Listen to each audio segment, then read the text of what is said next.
নজর রাখবো পরবর্তী সংবাদে। এই মুহূর্তে মধ্যবিত্তের জন্য একটা বড় সড় স্বস্তির খবর দিল আরবিআই।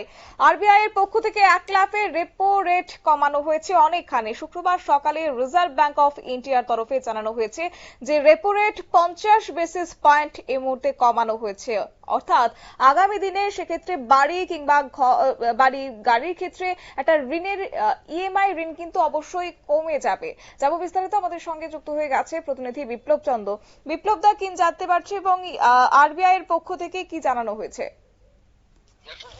দিন এক এক রকম আরবিআই কিন্তু তার সিদ্ধান্ত ঘোষণা করে এবং সেই সিদ্ধান্ত অনুযায়ী কিন্তু এবার যে অর্থাৎ বৃহস্পতিবার শুক্রবার সকালে কিন্তু একটা নতুন খবর যে মধ্যবিত্তের জন্য বড় সড় স্বস্তি। 1 লাফে রেপো রেট খানিকটাই কমিয়ে দিল আরবিআই সংস্থা। শুক্রবার সকালে রিজার্ভ ব্যাংকের তরফ থেকে এই কথা ঘোষণা করা হয়েছে এবং সেখানে জানানো হয়েছে যে বর্তমানে রেপো রেট 5.5% কিন্তু কমানো হয়েছে এবং তার ফলে গাড়ি বাড়ির ক্ষেত্রে যে ইএমআই এবং সেই ইএমআই কিন্তু কেনার ক্ষেত্রে অনেকটা সুযোগ সুবিধা পাবে।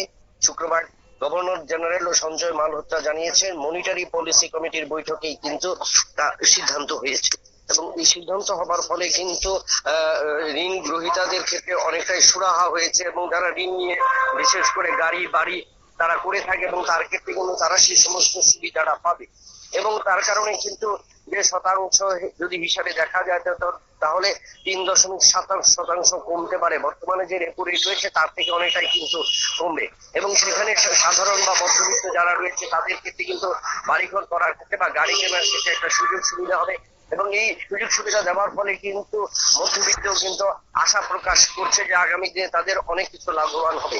তবে কতটুকু হবে সেক্ষেত্রে আরবিআই এর তরফ থেকে কিন্তু এখনো কিন্তু সেই জিনিসটা বলা হয়নি বা কবে থেকে সেটা পুরোপুরি ভাবে চালু হবে। তবে একটা জিনিস বলা যায় যে গত 2 বছরে রেপো রেট অপরিবর্তিত রেখেছিল আরবিআই। তবে গভর্নর পদের থেকে শক্তিকান্ত দাস অবসর নেওয়ার পরে কিন্তু সেই ফেব্রুয়ারি মাসে আমরা দেখলাম 0.25% রেপো রেট কমিয়েছিল আরবিআই গভর্নর সঞ্জয় মালহোত্রা এবং মুদ্রানীতি কমিটির সিদ্ধান্ত অনুযায়ী কিন্তু 2 মাসের ব্যবধানে যে আবার 0.25% কমিয়েছে রেপো রেট এবং এপ্রিল মাস থেকে সেটা কার্যকরী করার ঘোষণা হয় এবং এখানে মুদ্রাস্ফীতি মোকাবিলা করতে গিয়ে যে দফায় দফায় বিপুল পরিমাণে রেপো রেট বাড়িয়েছিল ব্যাংক, সেখানে কিন্তু 2022 সালের আমরা এবং 2023 এবং তারপর 2023-24 অর্থ বছরে একবারও রেপো রেট বাড়ানো হয়নি।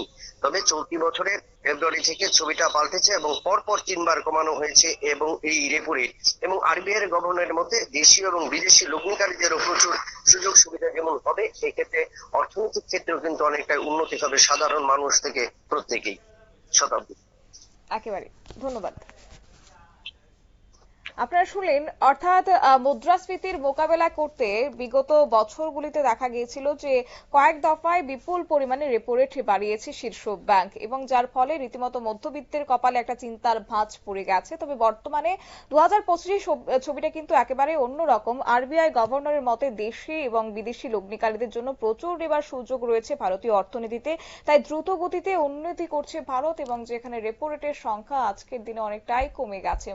আগামী দিনে বাড়ি কিংবা গাড়ির ক্ষেত্রে যদি কেউ কিনতে যায় তাহলে ঋণের ইএমআইটা কিন্তু অনেকটাই কম হারে পাবে সাধারণ মানুষ। নিয়ে নিচ্ছি ছোট্ট একটি বিজ্ঞাপন বিরতির সঙ্গে থাকুন।